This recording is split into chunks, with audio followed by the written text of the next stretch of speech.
అన్న ప్రస్తుతం తిరుపతి లడ్డు అంశం అనేది తీవ్ర చర్చాంశంగా మారినటువంటి అంశం చూస్తా ఉన్నాం. సిట్ ఇచ్చిన నివేదికతో మేమేమి తప్పు చేయలేదు, కూటమి నాయకులే మా పైన రుద్దారు అని చెప్పి వైసీపీ నాయకులు అందరూ కూడా మాట్లాడుతూ ఉన్నటువంటి పరిస్థితి. వైసీపీ సోషల్ మీడియా అంతా కూడా గగ్గోలు పెడతా ఉన్నటువంటి పరిస్థితి. నిజంగా సిట్ నివేదికలో వైసీపీ తప్పు చేయలేదని ఇప్పుడు సిట్ అనేది ఏమన్నా మా పార్టీనో ఇంకోటో కాదు కదా. సిట్ అనేది గవర్నమెంట్ కదా, సుప్రీంకోర్టు నుంచి కదా. సుప్రీంకోర్టు ఏమన్నా మనం చెప్పినట్టు ఎందు కదా, మా చంద్రబాబు నాయుడు గారు చెప్పినట్టు, లేదంటే జగన్మోహన్ రెడ్డి చెప్పినట్టు, లోకేష్ బాబు గారు చెప్పినట్టు ఎందు కదా. ఇప్పుడు వైసీపీ వాళ్ళు తప్పు చేయకపోతే దానికి ఎందుకు కోర్టులు చుట్టూ తిరుగుతున్నారు?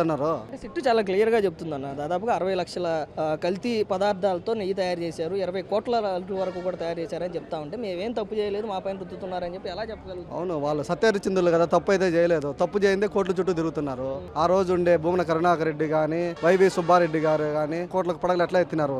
ఆ రోజు కల్తీ నెయ్యి జరిగింది, ప్రతి దాని మీద స్కామ్ చేసినారు కాబట్టి ఈ రోజు సిట్టు విచారణ ఎదుర్కొంటున్నారు, కోర్టుల చుట్టూ తిరుగుతున్నారు, జైలు పాలు అవుతున్నారు. ఆ రోజు తప్పులు చేసినారు కాబట్టి ఈ రోజు వైకాపా నాయకులంతా జైలు పాలు తిరుగుతున్నారు. ఈ రోజు అధికారం లేదు కాబట్టి తప్పును కప్పుపుచ్చుకునే దానికి చంద్రబాబు నాయుడు గవర్నమెంట్ మా మీద ఆరోపణలు చేస్తున్నదని మళ్ళీ ప్రభుత్వం మీద విమర్శలు చేస్తారు. జగన్మోహన్ రెడ్డి గారు అనుకుంటే ఎవరికైనా టీటీడీ చైర్మన్లు ఇస్తాడు, ఏ మతానికైనా ఇస్తాడు, ఎవరికైనా ఇస్తాడు. ఇప్పుడు పరకామణి కేసులో హాజరవుతున్న ఒక సిఐ గారిని చంపేసినారంటే అర్థం చేసుకోండి, వీళ్ళు తప్పు చేయలేదా? ఇప్పుడు ఎక్కడో ట్రైన్ లో జర్నీ చేసి తిరుపతిలో కోర్టుకు హాజరవుతున్న ఒక సిఐ గారిని వీళ్ళు చంపేసినారంటే వైకాపా నాయకులు ఈడ తప్పు జరగలేదా? ఆ రోజు 2019 నుంచి 24 వరకు అధికారాన్ని ఎలా కావాలంటే అలా ఉపయోగించుకున్నారు, ఎవరికి కావాలంటే వాళ్ళకి పదవులు ఇచ్చినారు, ఎలా కావాలంటే అలా రాష్ట్రాన్ని సర్వనాశనం చేసినారు వైకాపా నాయకులు. ఈ రోజు అధికారం పోయేలకు వాళ్ళకి దిక్కుదోచిన స్థితిలో తెలుగుదేశం పార్టీకి గవర్నమెంట్కి చెడ్డ పేరు తీసుకురావడానికి తీవ్ర ఆరోపణలు చేస్తున్నారు.